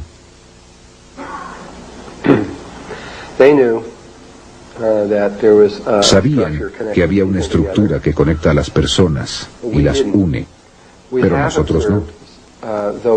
Habíamos observado, aunque no científicamente, pero realmente era la comunidad científica la que observó esto, que habría alguien en un lado de la Tierra que inventaría algo muy complejo y que al mismo tiempo, en el otro lado del planeta Tierra, en otro país no relacionado, alguien más inventaría lo mismo, con los mismos principios y las mismas ideas, muy similar. Y cada uno diría: tú me lo robaste. Era mío, ese invento era mío, yo lo hice primero, cosas así. Eso ha sucedido muchas veces en la ciencia y se ha repetido durante mucho tiempo. Y ahora empezaron a darse cuenta de que hay algo que nos conecta a todos.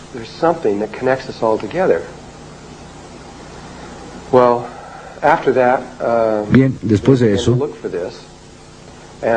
empezaron a buscar esto y el gobierno norteamericano y Rusia descubrieron estos campos alrededor de la Tierra. Son de naturaleza electromagnética y están muy altos sobre la Tierra. Están aproximadamente en algún lugar a 80 o a 100 kilómetros sobre la Tierra. Y la principal que es, y recuerden ahora, aunque no he hablado mucho de esto, recuerden que hablé acerca de que hay 5 niveles de conciencia. Bien, ahora solo hay 3 con los que está involucrada la Tierra. Estos otros 2 están muy lejos de nosotros. Hay un primer nivel, el segundo nivel en el que estamos nosotros y el tercer nivel, que es la conciencia crística en la que vamos a entrar. Durante mucho tiempo hubo solo 2 redes alrededor de la Tierra, el primer y el segundo nivel, los aborígenes en Australia y nosotros, que somos los mutantes. Por eso es que nos llaman los mutantes, porque lo somos. Mutamos a donde estamos ahora. Y esas 2 redes estaban allá arriba. Y nunca hicieron ninguna investigación en los aborígenes. Y nuestros países nunca estuvieron conscientes de esa red, sino que hicieron mucha investigación en nosotros. Y sí descubrieron exactamente cómo se ve nuestra red. Y está basada en triángulos y cuadrados. Es una red muy masculina. Y se extiende, otra vez, alrededor de todo el planeta. Y lo que descubrirán finalmente es que hay una red para cada especie en el mundo. Esto significa que originalmente hubo 30 millones de redes allá arriba. Ahora hay aproximadamente 15 millones de redes allá arriba y está disminuyendo muy rápidamente. Pero si solo hay 2 insectos en el planeta y están aquí en Iowa, hay una red que se extiende alrededor de todo el planeta. De otra forma no podrían existir. Es tan solo la naturaleza del juego. Y tiene sus propias geometrías y es muy específica solo para ellos mismos. No hay otra como esa, solo suya, tal como sus cuerpos son únicos en ellos. Su punto de vista de interpretar la realidad también es exclusivo de ellos. Sin embargo, todas las redes pueden dividirse en 6 categorías.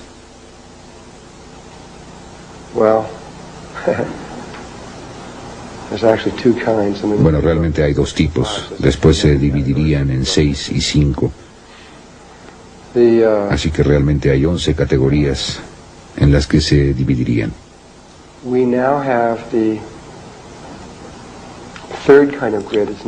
Ahora tenemos el tercer tipo de red que está allá arriba, a la que pueden llamarla conciencia crística, o simplemente pueden llamarla el siguiente paso, o como quieran llamarla. La red está allá arriba. Ha estado allí desde el 4 de febrero de 1989. Sin esa red, todo se habría terminado para nosotros. Pero ahí está. El gobierno se ha dado cuenta del segundo nivel de la red. Y cuando se dieron cuenta, creo que descubrieron esto por lo menos a principios de los 50, tal vez hasta en los 40 realmente. Creo que la red fue descubierta incluso antes de la cosa del 100º mono, para ser realmente precisos acerca de esto. Yo no pensaba así sino hasta hace muy poco tiempo, y hay evidencia que llegó a mí por la que sospecho que esto es cierto. Empezaron a colocar todas las bases militares por todo el mundo, la ubicación de ellas, dónde las pusieron en estas pequeñas islas como Guam y lugares pequeños y demás. ¿Por qué pusieron esos lugares en donde los pusieron? No fue por las razones que dijeron, especialmente cuando despliegan ustedes la red y despliegan las bases militares por todo el mundo, especialmente entre Rusia y los Estados Unidos, y caracoles. Siempre están en estos lugares en donde están las intersecciones, justo en los puntos nodales de la red, exactamente encima. O allí en esas pequeñas espirales que salen de estas cosas. Y no hubiera sido posible que hubiera una coincidencia de que simplemente hubiera sucedido poner cientos y cientos y cientos de bases militares justo en estos lugares específicos. Realmente estaban tratando de controlar esta red, porque si tenían control de esa red, tomarían control de lo que pensamos y de lo que sentimos. Y había esta guerra que se daba entre estos 2 aspectos que cambiaron su naturaleza considerablemente en 1970, aunque lo explicaré más tarde. Así que lo que estaban haciendo allá en la Atlántida era que sabían que necesitaban crear esta red, el tercer nivel de la red. Sabían que tenían que crear eso para volver a crearla, porque la habíamos perdido, o de hecho en este punto sabían que íbamos a perderla y no podríamos recuperarla. Y así tuvieron que volver a crearla. Sabían que si la hacíamos por nuestra cuenta tardaría millones de años, o por lo menos mucho tiempo. Así que decidieron crear una sintéticamente. Hacer una red sintética. Es como hacer un cristal sintético. No se hizo en forma natural. Fue hecha por un experimento, por una intervención externa para tratar de ayudarnos. Era nuestra propia conciencia que hacía esto con el permiso de conciencias superiores y con las instrucciones de las conciencias superiores. Y así que lo hicieron. Empezaron haciendo el agujero justo sobre el eje de donde se ubicaba la red de conciencia crística existente.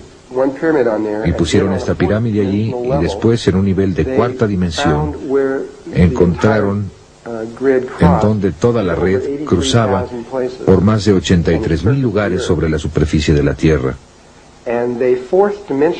Y ellos, en la 4ª dimensión, en una dimensión superior a la de aquí, construyeron toda la red de edificios y estructuras sobre todo el planeta en un nivel de cuarta dimensión, todo lo cual se desplegó en espirales áureas o en espirales de Fibonacci, todo lo cual está delineado matemáticamente a este solo punto. Cada lugar sagrado en el mundo no fue un accidente, y fue una sola conciencia la que creó cada uno de ellos, desde Machu Picchu hasta Stonehenge, hasta Sacsayhuamán, o lo que se les ocurra, todos fueron hechos por una sola conciencia. También de esto estamos tomando conciencia ahora, porque cuando llegan ustedes a un lugar sagrado, ¿quién de ustedes ha visto el trabajo de Richard Hoagland? Muy bien, él sacó esto a la luz, y aunque otra gente también ha sacado esto a la luz, él no fue el primero en hacerlo. Un lugar sagrado delinea otro, que delinea otro, que delinea a otro. Y estos lugares van más allá del tiempo. Existieron todos los diversos niveles de tiempo cuando se construyeron. Van más allá de cualquier cultura en particular o de cualquier ubicación geográfica en particular, y fueron hechos en forma muy obvia por alguien que había coordinado todo. Y finalmente verán que ese es el punto desde el que fueron calculados todos. Aunque había otro punto en la Tierra, esa es la red del área del Polo Norte. Si van ustedes al otro lado del planeta, en el Pacífico, hasta acá, a las islas de Tahití, a una pequeña isla de Tahití llamada Moorea, encontrarán que ese es el Polo Sur, porque Moorea, para aquellos de ustedes que han estado en Machu Picchu está aproximadamente a 3.650 metros de altura. Trabajarán arduamente para llegar a Huayna. Si llegan a la cima de Huayna Picchu, observarán que las montañas que están alrededor de Machu Picchu están en un círculo perfecto. Y así es como este círculo femenino que viene en torno de esta cosa fálica que llega hasta aquí arriba, de esta forma, y es un vértice muy alto. Cuando vayan a Moorea, es una isla que tiene forma de corazón. Simplemente se ve así, tiene exactamente esa forma. Y en el centro está este anillo de montañas que son mucho más grandes que las que están en Perú. Con esta montaña justo en el centro, que es aproximadamente 3 o 4 veces más grande que Huayna Picchu, simplemente sube mucho, mucho, mucho y baja aquí. Y es esto, es el preciso polo sur de toda la red.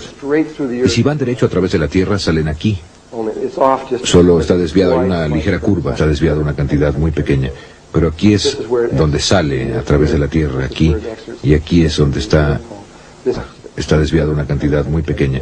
Pero aquí es donde sale a través de la Tierra, aquí, y aquí es donde sale en el Polo Norte. Este es femenino y este es masculino.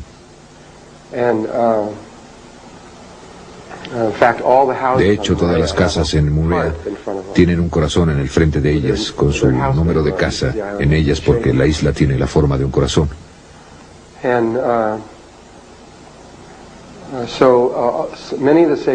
Y muchos de los lugares sagrados están conectados a este punto. Así que algunos de ellos están conectados aquí, algunos de ellos conectados acá, pero todos están interconectados a través de la red central.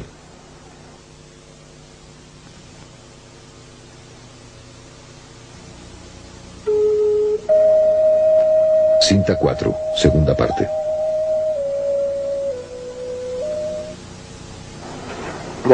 Ahora, llegando a esta estructura, solamente esta estructura fue construida en ese momento, aunque una vez más el resto de ellas fueron puestas.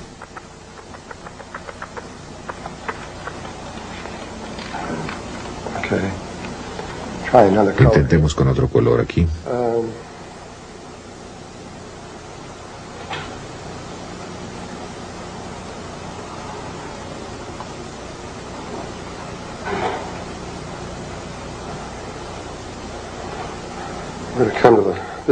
Esta es la Gran Pirámide. No tan buena como la que ellos hicieron, pero La Gran Pirámide tiene... Quiero ver esta estructura un momento. Tiene una albardilla que le falta en la parte superior. He habido todo tipo de especulación acerca de qué es esta albardilla que falta.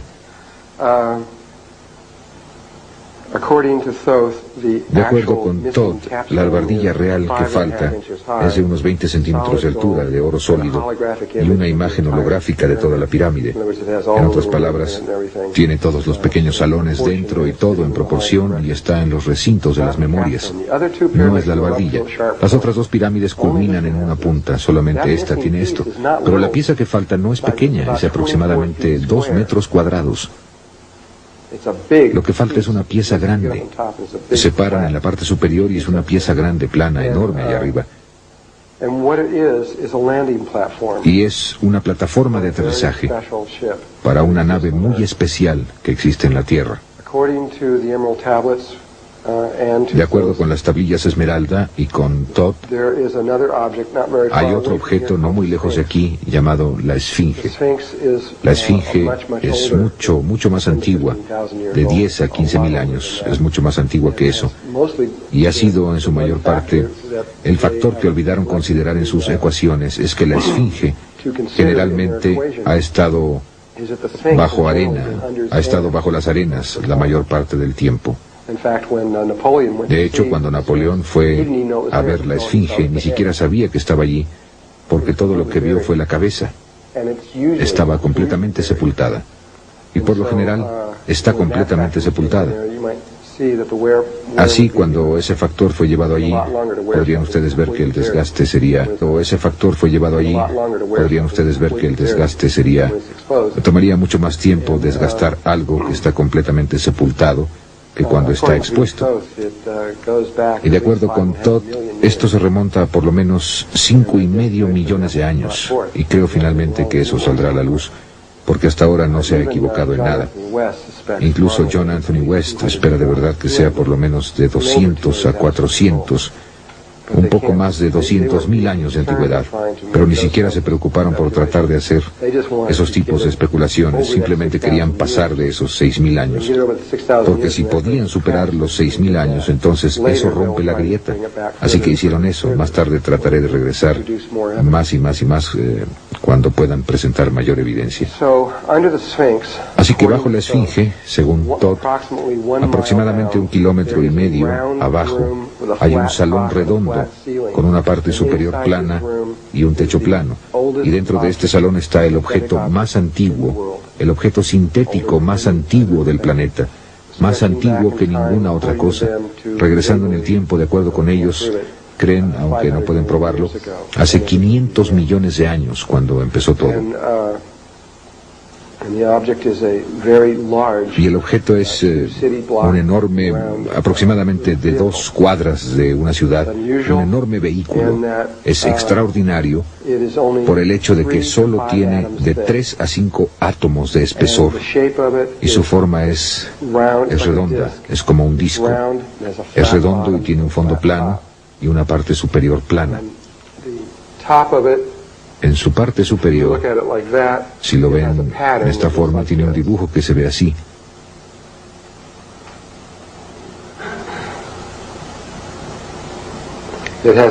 Tiene ese dibujo en la parte superior e inferior.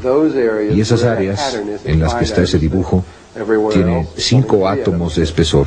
En todas las demás partes solo tiene 3 átomos de espesor. Es transparente, pueden ver a través de él. Es casi como si no estuviera ahí. No tiene motores, no tiene nada. Aunque las tablillas Esmeralda, cuando Doreal dijo que tenía motores atómicos, de acuerdo con Todd, no era así, de ninguna manera. Hizo la interpretación en Yucatán, en 1925, de las tablillas Esmeralda. Y eso fue lo más lejano que pudo pensar acerca de cómo se propulsaban esas naves. No eran propulsadas por ningún tipo de forma que pudiera comprender en ese tiempo. Eran propulsadas por pensamientos y sentimientos. Así que estaban diseñadas para conectarse con su propio Merkaba viviente y extenderlo en una forma particular, debido a que esta nave estaba conectada directamente con el espíritu de la Tierra. Y en las tablillas Esmeralda se le llama una nave de guerra. Es extraño, me provocó un sentimiento extraño cuando lo leí por primera vez. Estoy pensando en mí mismo, dirigiéndome hacia formas espirituales, y aquí estoy obteniendo algo que dice que es una nave de guerra. ¿De qué se trata eso de la nave de guerra? Y justo en las tablillas esmeralda dice que cada vez que vamos en torno a la precesión de los equinoccios, que nuestros polos pasan por estos pequeños cambios, que atravesamos un espacio vacío durante unos 3,5 días. Y como planeta, nuestra conciencia es muy vulnerable, y cada vez hay seres que vienen de otra parte para tratar de tomar el planeta. Así que esto ha estado sucediendo durante millones y millones y millones de años, y todavía está sucediendo. Y cuando leí esto, ni siquiera sabía de los grises ni de nada de esas cosas. Fue hace mucho tiempo. Y pensé, ¿alguien viene de otra parte para tomar la Tierra? No, eso es absurdo. Y lo mismo está sucediendo ahora. Nunca se detiene. Simplemente continúa. Y en cada momento, siempre ha habido una persona muy pura, muy limpia, que averigua cómo llegar al siguiente nivel que se necesita en ese momento. Encuentra la nave, la eleva al aire, y la Tierra se conecta con esa persona, y el Sol también, realmente, y da a esa persona un gran poder. Y cualquier cosa que piensen o cualquier cosa que sientan, sucede. Y por eso es que es una nave de guerra, porque cualquier cosa que suceda, cualquier cosa que las razas estén tratando de tomar, simplemente los alejan con el pensamiento. Piensan en una situación que los obligue a irse y mantienen nuestra evolución en progreso sin ningún tipo de influencia exterior. Y eso ya ha sucedido aquí en la Tierra.